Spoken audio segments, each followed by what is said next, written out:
Okay, so how we fix gerrymandering is a more complicated question because how you would do it in Florida isn't necessarily how it would be done in other places because elections are a reserved power to the state under the 10th Amendment. So if you wanted any nationwide electoral reform, that would require a lot.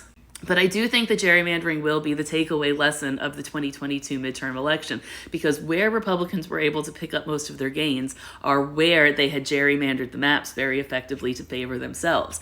And if it requires that level of gerrymandering to barely squeak out victories, the Republican Party is in a lot more trouble than even I thought they were in, and I have been joking that they have been slowly bleeding out for years now. Yes, years. I think the collapse of the Republican Party predates Trump, and I can talk about why that is. I think Trump manipulated the flaws in the party to rise to power within the party, but that, again, something I'm going to have to talk about in a longer format, so maybe on the podcast if you leave enough comments. But as all of the election totals start coming out, people are going to start to notice that the total number of Democrats voting versus the total number of Republicans voting nationwide doesn't reflect the representation of those party affiliations.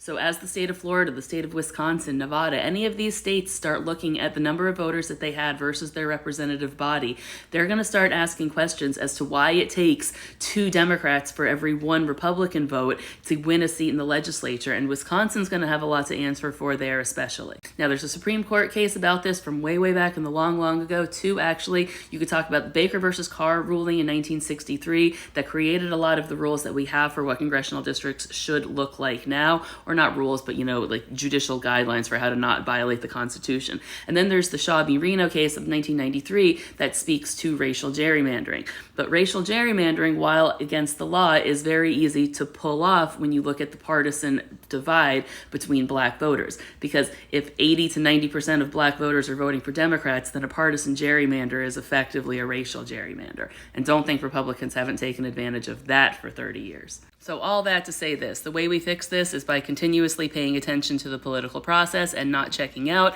and letting people steamroll over us for power. So, like I said, leave some comments about which of these topics you would like me to unpack further on the podcast. Go to the link in my bio to find that podcast, if you will.